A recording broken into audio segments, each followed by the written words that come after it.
In this video, we are unpacking another consideration for not only planning, but also delivering effective PD. I'm going to try to convince you that there is a huge benefit to co-presenting.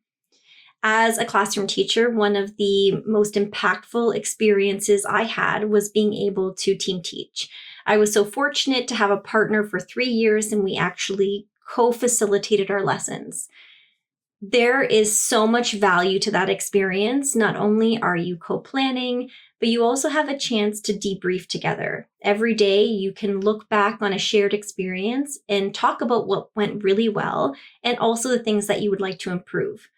When you're the person in front of the room, then you're the one who's facilitating. You have another person there reading the audience.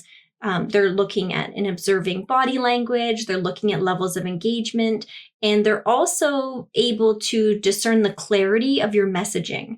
And there's no more powerful model for any of us than self-reflection and looking at our own practice and seeking opportunities for growth. So having that other person at your side, navigating what's working and what isn't, is such an impactful move. And I really would urge you to consider replicating that experience when you're facilitating PD and co-presenting as often as possible. Really effective PD means that we're able to be responsive in the moment, no different than in the classroom. We have to read the room. We have to gauge the audience. We have to think about, is our pacing right? Are we spending too much time, not enough time on this topic? Was what I just said super clear?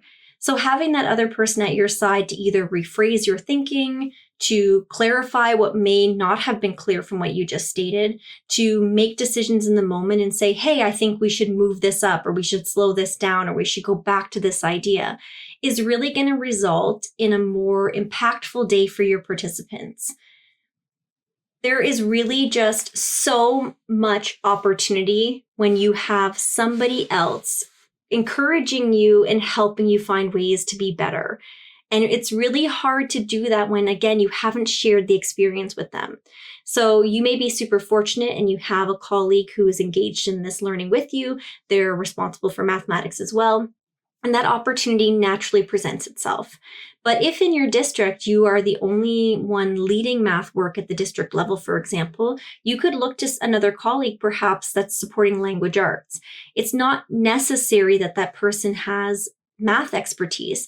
What you're trying to improve is actually your ability to facilitate, your ability to keep the audience engaged, your ability to be clear and really ensure that you are hitting the target and meeting the objectives of that meeting or that PD session.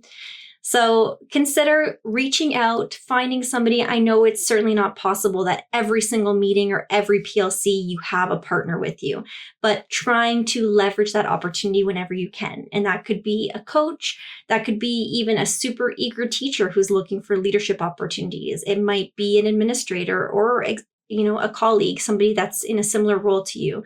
But when do you get a chance to co-present? How are you leveraging that experience to actually improve your facilitation skills?